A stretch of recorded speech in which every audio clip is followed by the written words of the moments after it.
नमस्कार।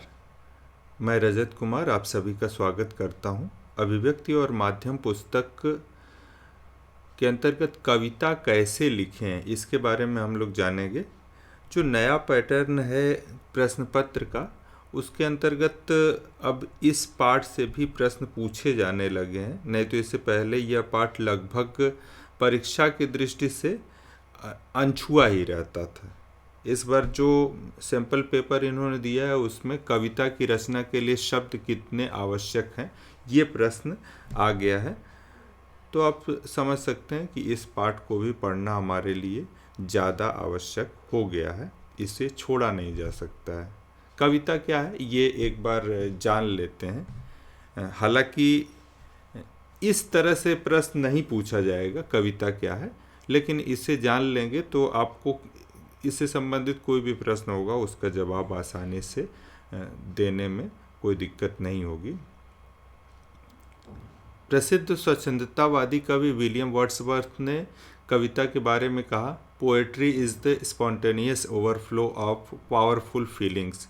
इसको इस चीज़ खैर ये परिभाषा आगे भी है, कुछ हिस्सा इसका मैंने उसको छोड़ दिया इस वजह से कि हमें जो ज़रूरी चीज़ है इतने में ही मिल जा रही है।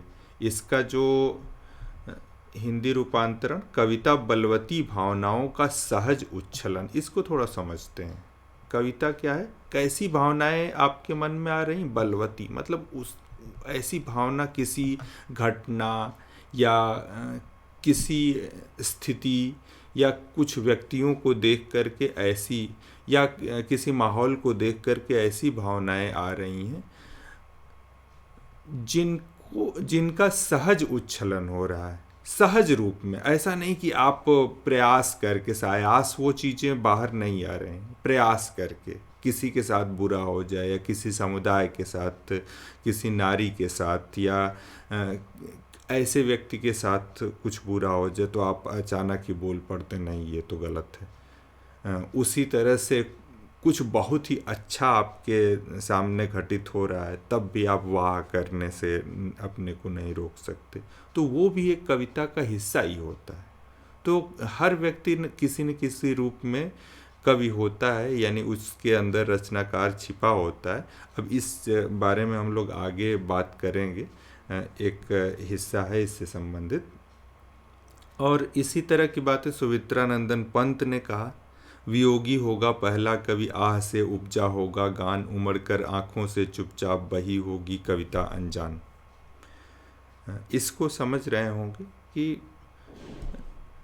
वियोग के कारण पहली कविता लिखी गई होगी। कहने का मतलब ये है कि कुछ खास अवसर हो, कुछ खास स्थिति हो जिसमें भावनाएं बलवती हो जाएं, वही कविता के रूप में प्रस्फुटित हो जाती हैं। कविता के मूल में संवेदना और रागात्मक तत्व होते हैं।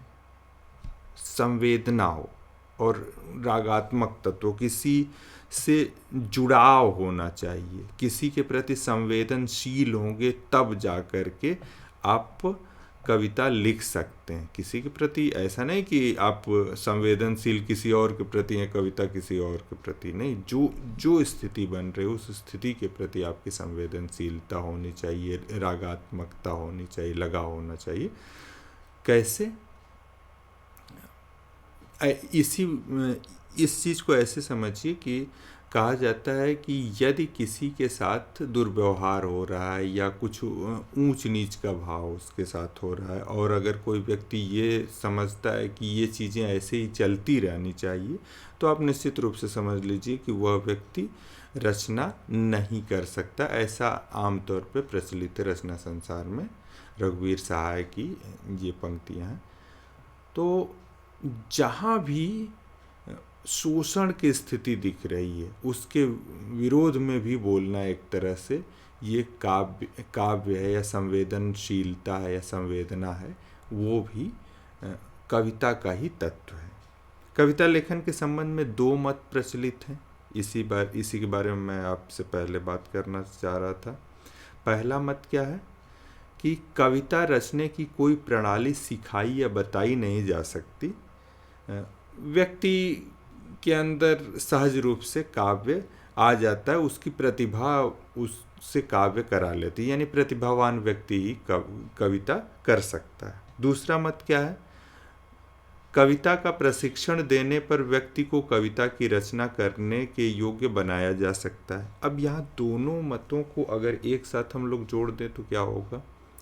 मैंने आपसे कहा कि हर व्यक्ति में कुछ न कुछ हिस्सा या कुछ न कुछ रूप में काव्य रचना का की प्रतिभा होती ही है, और अगर प्रयास करके वो लिखना शुरू करे तो कुछ न कुछ जरूर लिखेगा, इसमें कोई दो राय नहीं।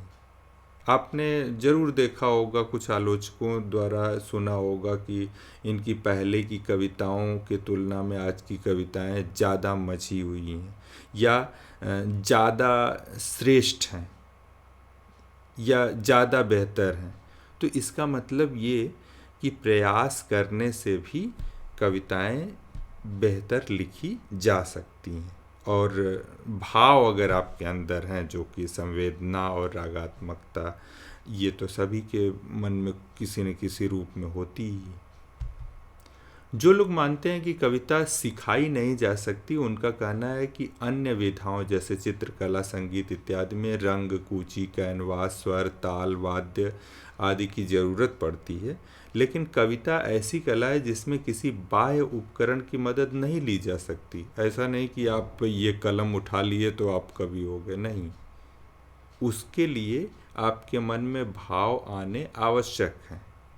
तो भाव के बारे में अभी हम लोग चर्चा किए कि थोड़े या अधिक मात्रा में भाव तो सभी के मन में आते हैं। अगर नहीं आते तो हम अच्छे श्रोता हैं, किसी कहानी या किसी रचना, किसी कविता को सुन कर के वाह बहुत अच्छा कह देते हैं, इसका मतलब हम एक अच्छे श्रोता या दर्शक हैं ही, तो वो भाव तो है ही। अगर प्रयास करें तो लिख भी सकते हैं। मैं इतना सारा आपको क्यों कह रहा हूँ? इसके पीछे सिर्फ पाठ को पढ़ना मेरा उद्देश्य नहीं है कि आपको पाठ को पढ़ा दूँ। उद्देश्य ये है कि आप भी प्रयास करके, चाहे किसी भी स्तर पे हो, चाहे डॉक्टर, इंजीनियर, प्रशासक के रूप में हो या पत्रकार हो, किसी भी रूप में हो आप भविष्य में, और आप रचना कर सकते हो। यहाँ पर प्रयास भी इसी का रहा है इस पुस्तक में कि आप एक रचनाकार के रूप में कैसे सामने आएंगे। कवि के समक्ष कुछ चुनौतियाँ होती हैं, उसे भाषा के उन्हीं उपकरणों से काम लेकर कुछ विशेष रचना करनी होती है, जो विभिन्न विषयों जैसे भूगोल, अर्थशास्त्र, सामाजिक विज्ञान एवं हमारे दैनिक जीवन में उपयोग होने वाले शब्द, यानी जो सामान्य रूप से हम लोग शब्द उपयोग करते हैं या जो बातें, जो वाक्य है, उन्हीं चीज़ों को रचनाकार या कवि अलग ढंग से, जो शब्द हम उपयोग कर रहे हैं वही शब्द वो भी उपयोग कर रहा है, चाहे किसी खास क्षेत्र से हो या सारे क्षेत्रों से हो, लेकिन वह उनको ऐसे व्यवस्थित ढंग से, ऐसे क्रम से और ऐसे भावों के हिसाब से प्रस्तुत करता है कि हम वाह करने को मजबूर हो जाते हैं। ठीक है, तो निश्चित रूप से उसकी यह प्रतिभा है, और शब्दों का एक तरह से वह जादूगर होता ही है। शब्दों से खेलना आना चाहिए, या शब्दों को अपना दोस्त बना लेना चाहिए, या बनाने के बाद ही आप एक अच्छे कवि हो सकते हैं। कविता की अनजानी दुनिया का सबसे पहला उपकरण है शब्द, अर्थात शब्द से ही आपको कविता अगर लिखना है तो परिचय होना आवश्यक है। शब्द, पहला परिचय। शब्दों से मेलजोल कविता की पहली शर्त है। कविता की दूसरी शर्त है लयबद्धता, अर्थात शब्दों को कितने अच्छे ढंग से आप प्रस्तुत कर पा रहे हैं। सिर्फ शब्दों को नहीं, कोई ना कोई भाव आना चाहिए, ये भी है। ऐसा नहीं कि सिर्फ शब्द आप लिख दें, उन शब्दों के अर्थ प्रकट होने चाहिए। और साथ में कविता के लिए दूसरी जरूरी चीज़ क्या है? लयबद्धता। अब इसी में बिंब क्या होता है? आजकल बिंब पर ज़्यादा जोर दिया जा रहा है। तो बिंब क्या होता है, बिंब के लिए मैंने एक अलग वीडियो भी बनाया है, उसे भी आप देख सकते हैं। यहाँ संक्षेप में बता दे रहा हूँ। कुछ विशेष शब्दों को सुनकर अनायास ही मन में चित्र उभर उठते हैं। ये स्मृति चित्र ही शब्दों के सहारे कविता का बिंब निर्मित करते हैं।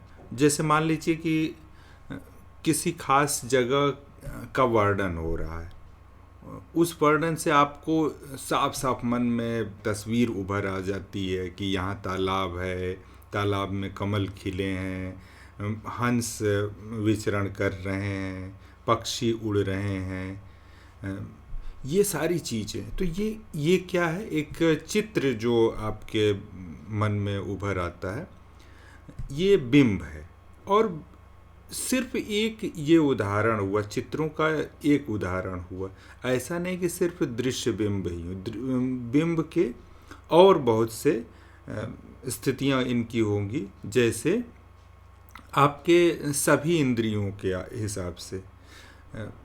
कविता की चित्र भाषा होती है ये बिंब। वास्तव में बिंब हमारे पांचों ज्ञानेंद्रियों से जुड़े होते हैं: स्पर्श, स्वाद, दृश्य, घ्राण और श्रवण। स्पर्श का मतलब समझ रहे हैं, छू करके; स्वाद समझ ही रहे हैं, दृश्य देख करके; घ्राण सूंघ करके; श्रवण सुन करके।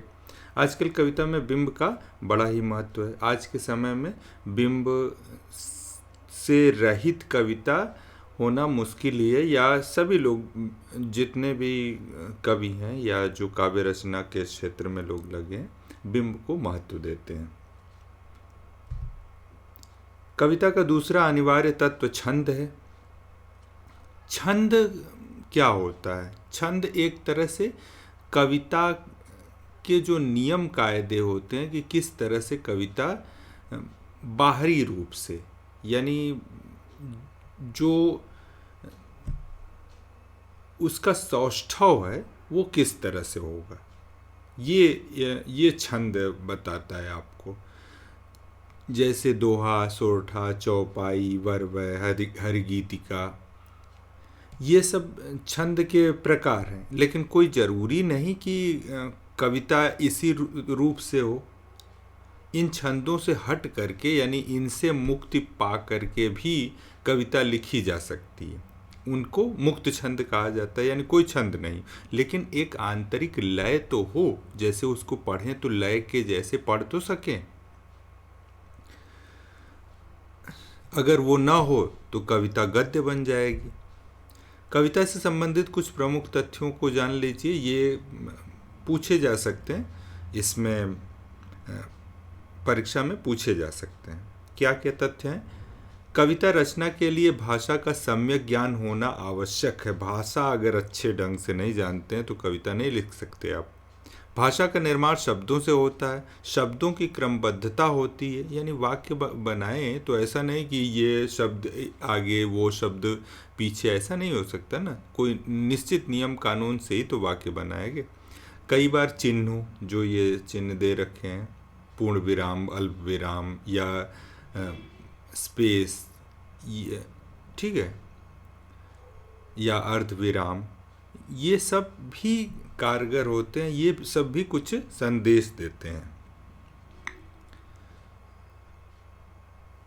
उनका भी कुछ न कुछ अर्थ होता है। इसी तरह खाली स्थान का भी काव्य में अर्थ होता है। अब आप अगर शमशेर बहादुर सिंह की कविताओं को देखेंगे तो इस तरह से ज़्यादा प्रयोग किए हुए हैं। कवि के लिए छंद की जानकारी आवश्यक है, चाहे वह मुक्त छंद की कविता लिख रहा हो या छंदबद्ध। जानकारी तो होनी आवश्यक है। छंद के साथ लिख रहे हैं तो भी, मुक्त छंद के रूप में लिख रहे हैं तो भी, जानकारी होगी तभी आप अच्छी कविता लिख सकते हैं। कवि के लिए अपने आसपास के शब्दों को ही इस ढंग से प्रस्तुत करना होता है कि वह विशेष प्रस्तुति बने। यही किसी कवि की कसौटी भी है। यानी आप के आसपास शब्दों को तो सभी जानते हैं, आप कोई नया शब्द ला करके रख देंगे तो ऐसा नहीं कि आप विशेष व्यक्ति हो जाएंगे। आपको वही बातें, मतलब बातें तो आप विशेष भले कह लें, लेकिन वही शब्द इस्तेमाल करने हैं जो सभी जानते हैं, नहीं तो आप लोगों के लिए दुरूह हो जाएंगे। तो उन्हीं शब्दों का प्रयोग करना है और उन्हीं शब्दों का प्रयोग करके आपको विशेष ढंग से बातें कहनी है। कविता विशेष समय की उपज होती है और समय बदलने के साथ साथ कविता भी बदलती है, इसलिए अपने समय में प्रचलित प्रवृत्तियों का ज्ञान अवश्य होना चाहिए। अब तुलसी के समय ये सारे छंद थे, दोहा, सोरठा, चौपाई इत्यादि। आज के समय अब आप दोहे में लिखना शुरू कर दें तो हो सकता है कि आपका मजाक बन जाए। कोई आवश्यक नहीं है, लेकिन हो सकता है कि लोग कहें कि आज की प्रवृत्तियों को नहीं जानते हैं। आज के समय बिंब का ज़्यादा प्रयोग होता है, आपके या प्रतीकों का ज़्यादा प्रयोग होता है। आपकी कविता में बिंब और प्रतीक नदारत है। तो जो प्रवृत्तियां हैं वो सब भी होने चाहिए। यानी आज के समय, इस सरल भाषा में समझिए कि आज के समय कविता कैसे लिखी जाती है, ये जानना आपको आवश्यक है। कवि में नवीन दृष्टि का होना आवश्यक है, यानी कुछ नए ढंग से चीज़ों को देखे। बाकी लोग भी देखते हैं, फूल का खिलना सभी देखते हैं, लेकिन उसका बखान नहीं कर पाते, लेकिन कवि ही कर लेता है। कैसे? उसकी अपनी दृष्टि होती है। वह समाज में हो रही घटनाओं को इस नज़रिए से देखता है और प्रस्तुत करता है कि वह रचनात्मकता को जन्म देती है। शब्दों का चयन, उनका गठन और भावानुसार लयात्मक अनुशासन जरूरी है। शब्दों का कैसा चयन हो और चयन करने के बाद किस तरह से उनको किस स्थान पे रखा जाए, ये गठन है। और जो भाव व्यक्त करना है, लय के अनुसार भाव व्यक्त होना चाहिए, ये सारा कुछ कविता में हो। तो बस आज के लिए इतना ही। बहुत बहुत धन्यवाद।